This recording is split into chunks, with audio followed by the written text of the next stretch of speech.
Hi, I'm Fae, and I apologize for not making a video for so long, but I haven't been feeling that creatively inspired, and I also didn't really like the quality of my old videos, the sound quality and the angles and stuff. I could not do it without a tripod and a mic, so I finally got both those things. But since I haven't been feeling creatively inspired, I've been trying to find that spark again, and the thing that helped me most was rewatching the Lord of the Rings movies, which are the most beautiful movies of all time.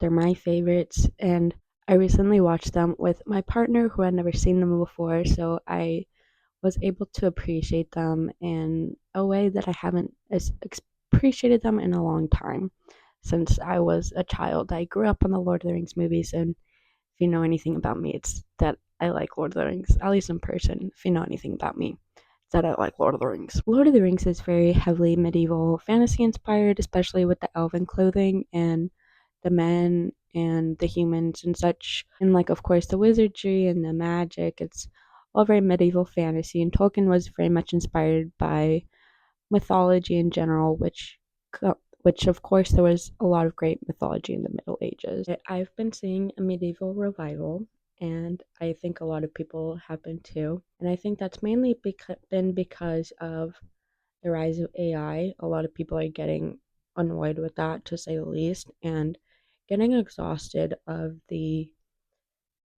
capitalistic consumerism that we've been forced into. I think most of us are feeling a little bit more inspired towards nature itself. And even with the TikTok ban, I think a lot of people are trying to find more simple joys in everyday life, like a hobbit, you might say. There was also a recent update on Lord of the Rings with the Lord of the Rings War of Rohirrim, which was an anime based on a character named Hera and the Rohan Kingdom. And oh my goodness, was it a beautiful movie! Um, Again, sparked my interest for Lord of the Rings and medieval fantasy again. And m- most of my favorite movies are medieval fantasy inspired, like The Princess Bride, even Labyrinth in some ways, very much into Jim Henson's fantasy world. And so in this video, since I've been feeling inspired by medieval fantasy, I wanted to talk about what people have been calling a medieval revival. Something to that I would like to emphasize is that I am not a medieval historian at all, to say the least. I'm really more inspired by medieval fantasy and how it's been re-established in 2025. I'm also not a fashion historian, so I'm not going to talk too much about realistic medieval fashion, but I do want to touch on it a bit since that's, of course, what we're being inspired by recently, which included a lot of jewels and medals, and of course, with armor. And I think that was a thing that was kind of missing in past medieval revivals, like the one from the 60s. They didn't really get too much inspired by the armor as much as we are today with chainmail and such. That's been such a huge trend recently, which I'm completely enjoying. And medieval styles also have a gothic element to them with the romanticization of Catholicism and things like that.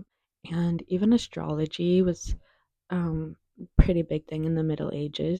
And the ideas of astrology and astrology in general is very much being normalized nowadays. The other thing that I think is gonna be coming back that we're inspired by from the Middle Ages is hairstyles, hair jewelry. So put in some little braids for today and square necklines, hair jewelry, headpieces, long dramatic sleeves, or lots of layers too. My main goal with this video is to talk about how you can incorporate these things into 2025 fashion and also covering medieval revivals of the past a bit more.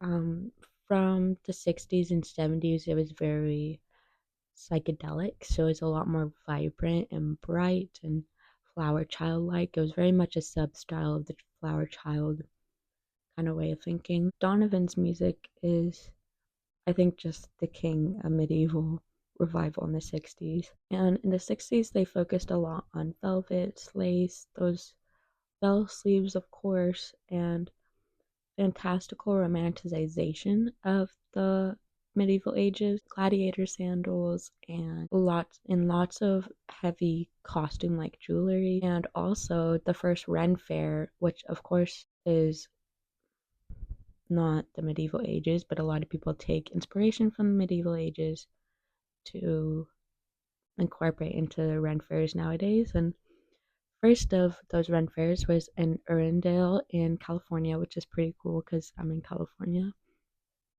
and I would love to go one day. That first Ren Fair was really a perfect example of how people were wanting to be a little more connected to the natural world at that point, especially with the wars and such going on. But a lot of people were also getting back into mythology and fairy tales, mainly the flower child hippie kind of vibes.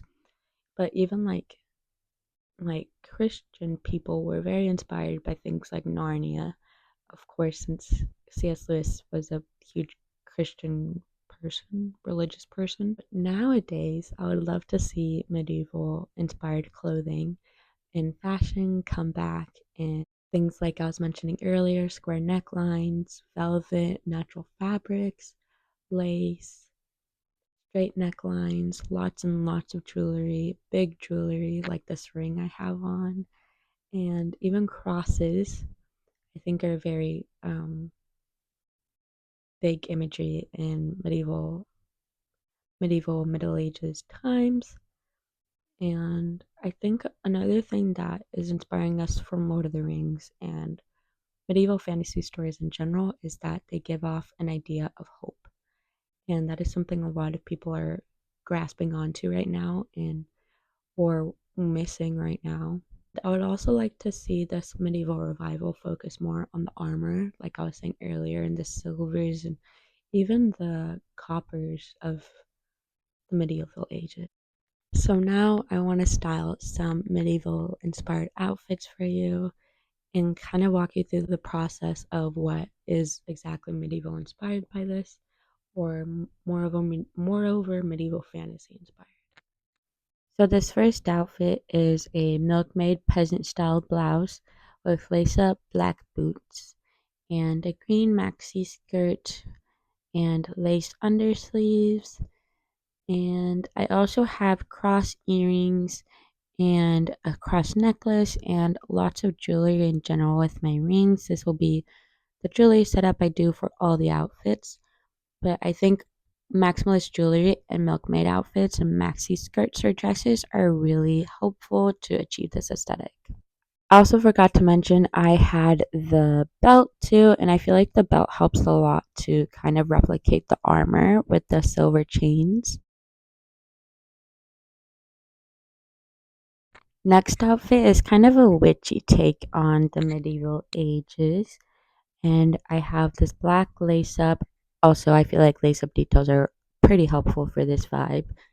And bell or kind of more flared sleeves, but a lace up dress with it's a mini dress, so it's kind of more reminiscent of like the whimsy goth medieval vibe. And I also have those black lace up boots again, my jewelry set up, and I also have some tights under to replicate the Harley Quinn kind of pattern and that jester kind of vibe. All right, next one is to kind of replicate the Middle Ages tunic. So it's very straight lines, but I also have lacy top over and a brown mini dress under for very straight silhouette. And I have that belt under the lace over the brown dress too, just because I feel like it helps to, like I said earlier, create that armor effect. And last one has some kind of flared sleeves and this purple 80s Victoria's Secret nightgown. And this one I have kind of like an empire waist inspired with the belt. And I also had those tights again for the jester kind of vibe. I think this one might be one of my favorites just because it gives off the medieval vibe more for me. But let me know what your guys' favorite are too in the comments.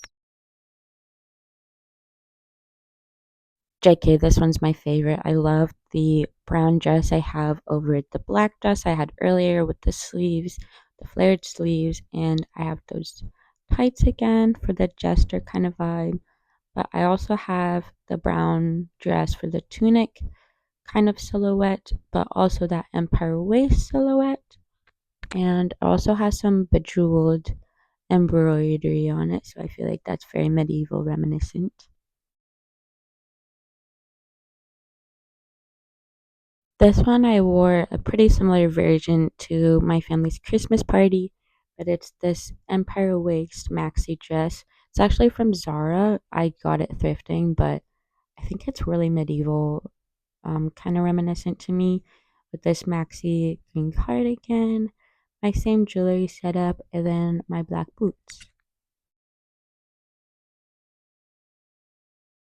Another really important detail that I think is important is the sleeves on this dress with the little button at the cuff. This last one you just get a peek of because I forgot to record the rest of it after my phone fell.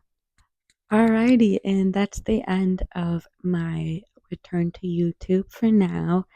I will try and make a YouTube video every week, but we'll see how that goes. Anyways, all my socials are Your Fae Princess, and thank you so much. Let me know how you enjoyed this video, and